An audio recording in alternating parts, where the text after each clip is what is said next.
આ એક એવું હથિયાર છે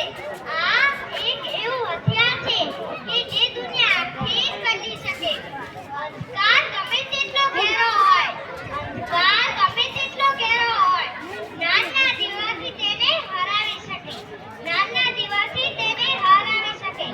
નમસ્કાર, હું કિંજલ. હું શેના વિશે વાત કરવા માંગુ છું તે તો આપ જાણી જ ગયા હશો. તે છે શિક્ષણ.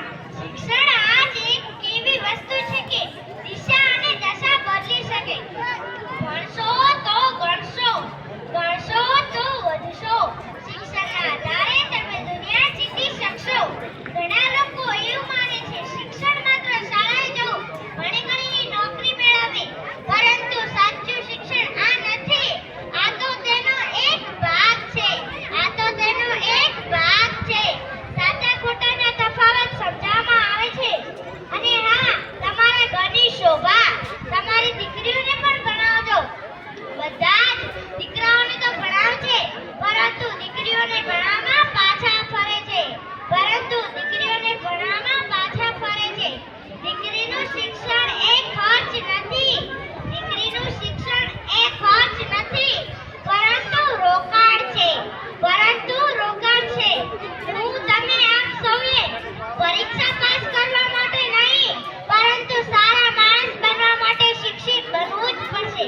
પરીક્ષા પાસ કરવા માટે નહીં, પરંતુ સારા માણસ બનવા માટે શિક્ષિત બનવું જ પડશે. ભણતર છે ગણતરનો સાર, તેના વગર છે જીવન સાવ બેકાર.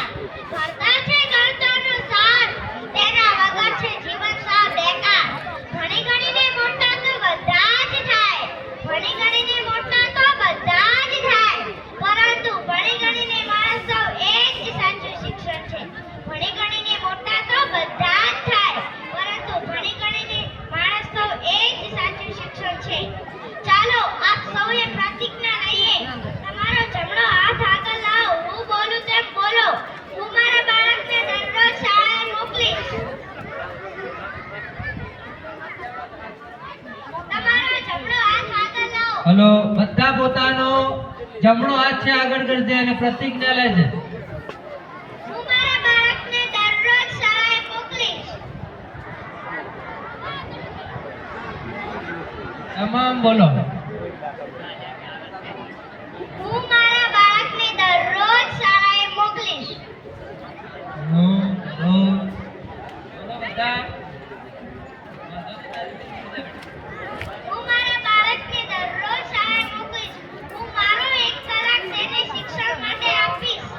હું શાળાના શિક્ષકો ગામને સહયોગ કરીશ. આપ સૌનો ખૂબ ખૂબ આભાર. જબરજસ્ત, જોરદાર.